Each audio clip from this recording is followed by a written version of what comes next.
Hello folks, and welcome to the last video of chapter 13. Our focus is going to be reflex arcs. So reflex is going to be a rapid automatic response to a stimulus, and that means it doesn't require that perceptual level. Okay, so it doesn't have to go all the way to the brain. Most of the time it will stop at the actual spinal cord, but we're going to see the reflex arc here to help us understand this.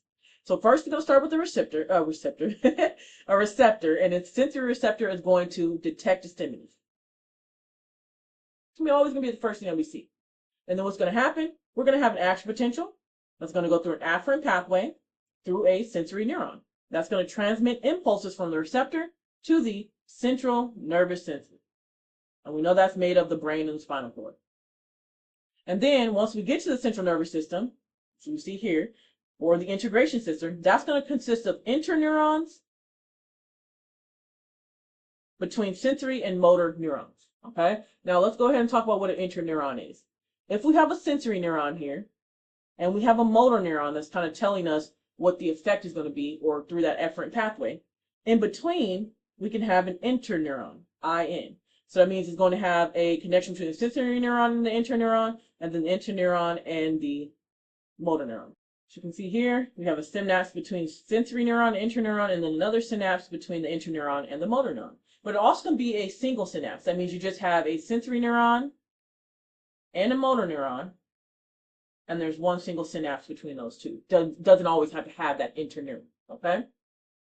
And if you're dealing with something that's very simple, like a reflex, then you will be dealing with the spinal cord. If it's more complex, you will be dealing with the brain, okay? So you see the spinal cord and brain here. Now the next is going to be a motor neuron, and this is going to conduct impulses from the integration center, or again, the central nervous system, to the effector. Now, how do we get this message out? An efferent pathway. So that's what that motor neuron does. So as you can see, we're seeing basically a single synapse here. I have a sensory neuron and I have a motor neuron, and they're the ones that create a synapse and talking to one another.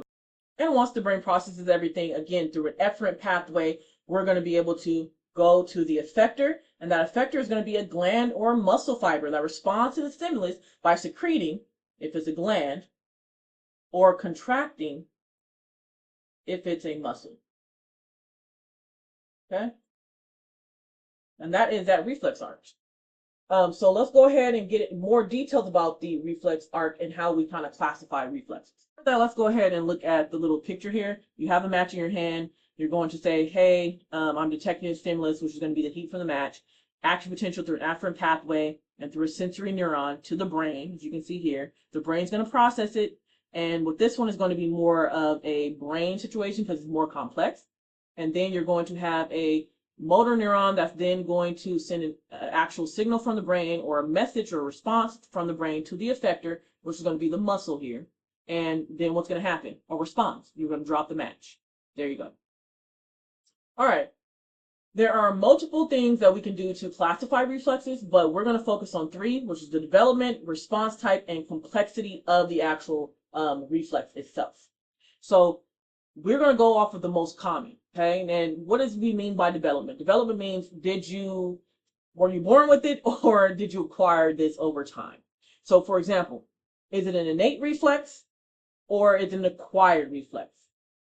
Reflex will be, hey, somebody walks behind you and then they touch you and then you might be startled by it. An acquired reflex will be, hey, I see red lights everywhere when I'm driving and I'm going to hit the brakes. Because again, we've been used to hitting the brakes and stopping when you see things around that could be an issue around you.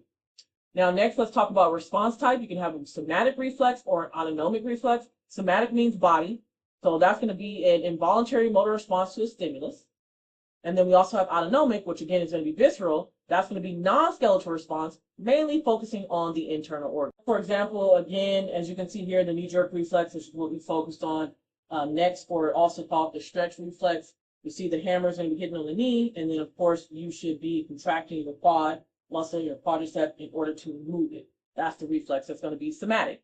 Autonomic would be something like all about your internal organs. So you can think, okay, smooth and cardiac muscle, that'll be autonomic. Now also our focus for a reflex can be the complexity. So development, is it going to be innate or acquired?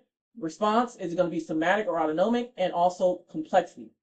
It's going to be a monosynaptic reflex or a polysynaptic reflex. Number one, most reflexes are polysynaptic. But of course, we're going to focus on one that's monosynaptic, and that's going to be the knee-jerk reflex or the stretch reflex. So what does monosynaptic mean? That means you have a sensory neuron and you have a motor neuron, and there is a synapse, one single synapse between them. Okay? Another word you can say is there are no interneurons between them. Polysynaptic means you have a sensory neuron, you have an interneuron, and then you have a motor neuron. And there are going to be two synapses between them. Okay, that's where you get multiple synapses. So what we're going to do is you don't really have to normally focus on complexity. Like it'll tell you monosynaptic reflex, or it might not even say anything. Like for example, if you know that you're talking about the stretch reflex, you probably won't need to know that it's monosynaptic because you might be able to have that visual or already have it in your head. But outside of that, yes, you'll be told if it's monosynaptic or polysynaptic. So let's go ahead and classify these three different reflexes. We already know that this is going to be monosynaptic and the rest are going to be polysynaptic. Because remember, majority are polysynaptic. Categorize each by development and response type. So is it an innate reflex, acquired, is it somatic, or autonomic? Now the knee-jerk reaction is going to be innate. Something that's already everyone should have at that point. That's why when you actually do this, when you go to the doctor, you go ahead and get your knee-jerk reflex, by your doctor, that's going to be something that's innate. They've been doing it probably since you were a young child, and you might be used to it, so you might be thinking it's something that's going to be acquired, but it's something that you also have as a child as well. What's the response type? And really, an easy way to say that is we have to do anything with the motor response or not. Okay, so this is going to be a motor response, so we say that this is going to be somatic. Let's move on to the Babinski reflex. This is usually for children, so if you stroke the finger on the bottom of the foot of a child, then their toes should fan out. That's the Babinski reflex. And again, if you're talking about a baby, we know this is going to be innate. And what is it? It's going to be fanning out your toes. So that means we're dealing with some kind of motor response. This is somatic. And then finally, conditioned taste aversion. So you can see this person has a fish holding up and they just feel like they want to throw up. So it's almost like a situation where it's like you see food and you're disgusted or nauseous. That's going to be acquired. And you can acquire it in many ways. So for example, it's like you might hate mushrooms. And why do you hate mushrooms? You might have tasted them. They might have been disgusting to you. Maybe how they were prepared and your brain just didn't forget it. So because of that, now, every time you see mushrooms, you're just like, ugh, that's disgusting. I don't care how it's cooked, what it's made with, I'm not doing it. Now, when it comes to response type, that's actually going to be autonomic. Because the aversion itself is also telling your brain, hey, I don't have to have any kind of motor response. It's just internally, I'm telling myself, I'm not eating those mushrooms, right? And so that's just one idea behind that. And you don't need your skeletal system to tell you that you don't want to eat those mushrooms. Okay, now let's basically focus on that knee-jerk reflex and also, again, the stretch reflex. You can also call it the stretch reflex. You might see both, okay? Now, the stretch reflex goal or the purpose of it is to prevent muscle tear and strain injuries, okay? So the whole goal of how this is initiated, we have to remember those muscle spindles, and that's going to be the muscle spindles are the proprioceptors that help us say if we have any type of muscle stretch, whether it's or you're just stretching your muscles a little bit too much. Okay? And let's go ahead and go through that stretch itself. Now, what's going to happen? First, you see that the hammer is going to hit the knee. Now, when it hits the knee, your overall quads here, so this is going to be your quadriceps. This is going to be your hamstring, just to get everything oriented. Okay? Now, the muscle spindles in your quad, let me just write quadriceps, okay, is going to basically be triggered by the fact that there's some kind of stretch that's happening in your quadricep due to the hammer hitting it, okay? So we got our muscle spindle fibers there. Those muscle spindle receptors are going to, proprioceptors are going to send a signal down to a sensory neuron, right, which is right here, a sensory neuron. And what type of pathway? An afferent or ascending pathway. Okay? What's going to happen? That sensory neuron is going to talk to a motor neuron. And so remember, we did say that this is monosynaptic. So kind of want to just bring us up into here. You see that we have the blue sensory neuron. One piece of it is talking to this motor neuron here directly. There's no interneuron interfering. Okay, so we're talking about this little piece here, not this piece. Now, once that sensory neuron talks to the motor neuron here, then the motor neuron is going to send a signal to the quadriceps. So this motor neuron is going to send a signal to the quadriceps here. and it's going to tell the quadricep to contract. Okay, so it's going to cause that muscle to contract. And that is what the stretch reflex is about. Again, it's initiated by muscle spindles being stretched from that hammer hitting your knee. It's going to cause a monosynaptic response. Why? Because the sensory neuron is going to talk directly to the motor neuron, and then that motor neuron is going to send a signal to your quadricep to cause it to contract. Now, guess what, folks? There's also going to be reciprocal inhibition. Before we talk about that, let's go ahead and look at what it means for the quadricep to basically contract. That means you're going to basically pop out your lower leg. So you see the lower leg being popped out here. That's because the quadricep has contracted. Now, reciprocal inhibition happens simultaneously. And here's where the trick is. Reciprocal inhibition is going to be polysynaptic. That means, yes, you do see an interneuron here. Okay, so at the same time that the quadricep is contracting, we're still going to have another signal that's reached. We're still going to have the hammer hit. Still going to have the muscle spindles in the quadricep that's going to send a message to the spinal cord. As we're looking at here, spinal cord. We ain't got to go to the brain because it's a reflex. And one of the signals is going to, you see, one of the pieces of the sensory neuron is going to connect straight to a motor neuron. Another piece of the sensory neuron is going to connect to an interneuron in green. You see that piece in green here. And that interneuron is going to connect to the motor neuron itself. This time, the motor neuron is not connecting to the quadricep. It's connecting to an antagonistic muscle, which is going to be your hamstring. And so that message is going to send down this motor neuron to the hamstrings, forcing the hamstrings to relax. So we have the quadriceps that are going to contract, and simultaneously the hamstrings are going to relax. And that hamstring is now considered an antagonistic muscle. Okay, so we can keep that in mind as well. Now the question might be why? Why do we need this? Because it allows for smooth movement. If they both were contracting, you wouldn't be able to have that same kind of movement that you have in your leg. Okay, we don't want any interruptions. We want it to happen simultaneously. Contract the quadricep, relax the hamstring, so I can actually move my leg out. That's what we're looking at. Without this, both muscles will be contracting at the same time. It's going to inhibit the reflex, and it also can inhibit how you sit, how you move, how you walk. Because think about it. We're sitting down, especially when you're getting examined to do your stretch reflex, you're going to be sitting down. And so you're going to get hit sitting down, and then hopefully you'll be able to have that actual quadricep contract and move your leg out, right? But if they're both contracting at the same time, you're going to have an issue with that. If you have muscles that are contracting both at the same time, and you don't have contracting and relaxing, or this antagonistic muscle, you will be very tense. You'll have issues walking and sitting upright as well. Another thing is, just think about it. If you are walking and your knees buckle, if both of your actual muscles are going to contract, then guess what? You probably won't have a way to really catch yourself from falling. Though both your contracting, you just fall down. But because we have this kind of stretch reflex, for example, when your knees buckle and you only have that quadricep that's going to be contracting, you have the ability to catch yourself from falling because the other muscles relaxing. So you do have some of that flexibility there. Just keep that in mind as well. Yes, for the stretch reflex, you do have to focus on two different things happening simultaneously. Of course, the overall stretch reflex, and then the reciprocal inhibition by relaxing the antagonistic muscle, which is the hamstring for this example.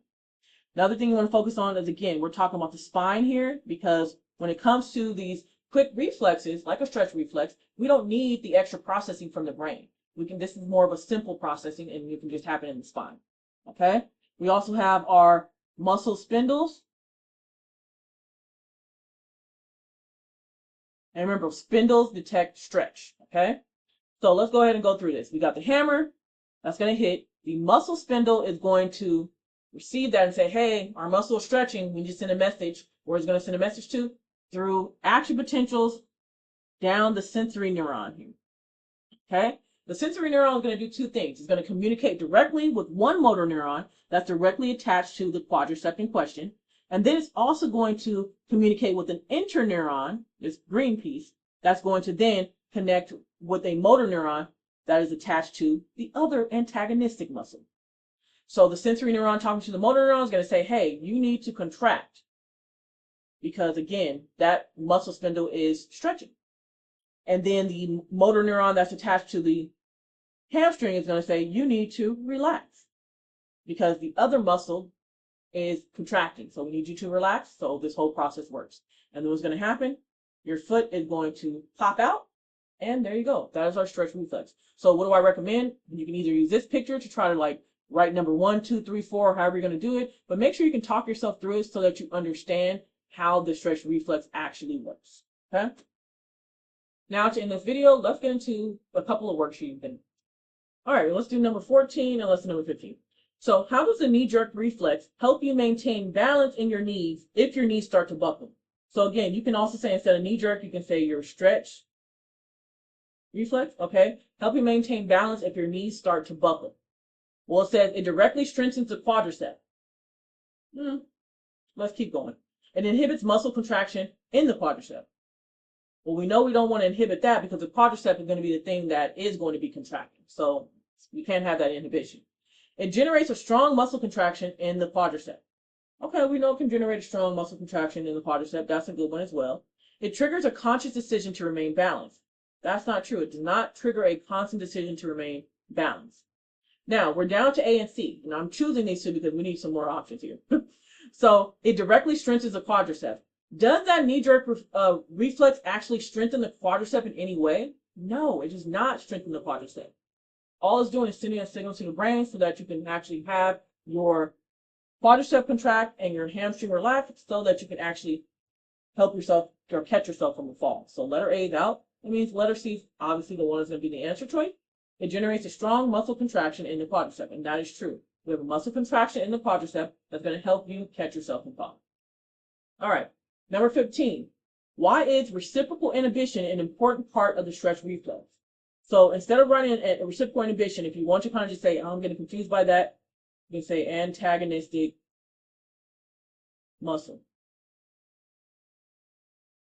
Why is the antagonistic muscle an important part of the stretch reflex? It amplifies the correction of the contraction, of the stretch muscle. That's not true. It doesn't amplify the contraction. A strong contraction is going to be generated just by the muscle spindle fibers and, of course, the sensory neuron and motor neuron just speaking right to one another in a monosynaptic way, okay? It slows down the stretch reflex. No, this is very, very quick. All reflexes are very quick. It enhances proprioception as a reflex occurs.